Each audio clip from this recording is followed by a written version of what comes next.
des Allus est un lieu reconnu à Saint-Pierre-d'Albigny, situé près de Chambéry. Stéphane et Alain valorisent cette bâtisse ancestrale par leur activité d'accueil. Le jardin de Stéphane et Alain est hors norme. 88 carrés sont disposés sur 1000 mètres carrés de terre. C'est là qu'ils dorlotent plus de 250 variétés de légumes, d'aromates et de fleurs. On a l'impression à notre modeste niveau de participer à cette biodiversité en cultivant, en recherchant des variétés originales. C'est le fait de pouvoir présenter ensemble une grande variété de fleurs, de légumes, d'herbes aromatiques.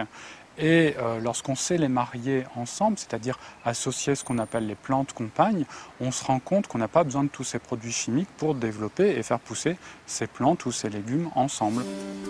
Grâce à ces chambres d'hôtes de charme ouvertes sur les Alpes, l'entreprise du potager s'est développée pour offrir une gastronomie originale et naturelle. La table d'hôtes se développant, nous voulions absolument trouver des produits frais, bio, sains, avec des saveurs. Et ayant l'espace pour créer ce potager, on a eu l'idée donc de développer nous-mêmes tous ces légumes pour pouvoir les servir, les cuisiner le soir et faire redécouvrir à nos clients des saveurs originales.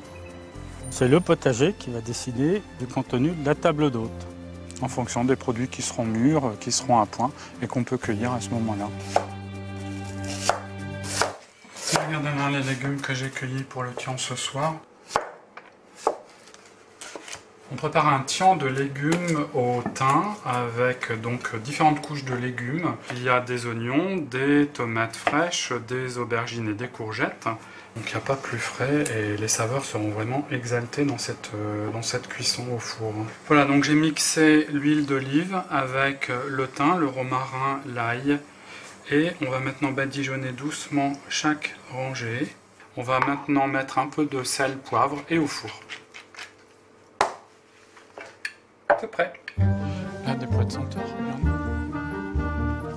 Des graines d'astère aussi. La profusion de variétés incite Alain à recourir à la récolte de certaines graines, des légumes rares qu'il ne trouve pas toujours dans le commerce. Les graines d'arroche rouge, elles sont bien, hein. Ouais. Bon, bah, allez. Il suffit de les plumer comme ça. Là, nous récoltons des graines d'arroche rouge. C'est un kénopode que nous consommons beaucoup au printemps. Nous récoltons les végétaux qui sont autogames, dont on peut réellement récupérer les graines. On a un bon taux de réussite, on ne demande pas des résultats exceptionnels. En ce qui concerne les variétés comme les navets, betteraves, là nous ne récoltons pas les graines. Nous préférons acheter des graines dont la qualité est sûre, la variété est bien définie. Alain a une grande connaissance des plantes qui lui permet d'être très précis dans la gestion de ces variétés qu'il connaît toutes par leur petit nom latin. Il passe beaucoup de temps au séchage des graines et pratique cette activité de façon très artisanale.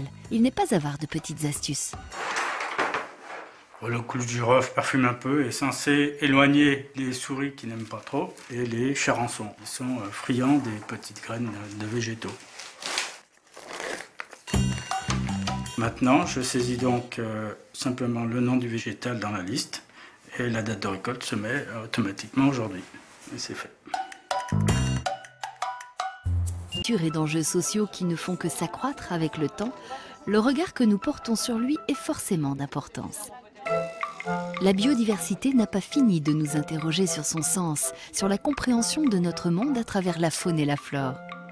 C'est tout cela la magie envoûtante de la graine et du vivant.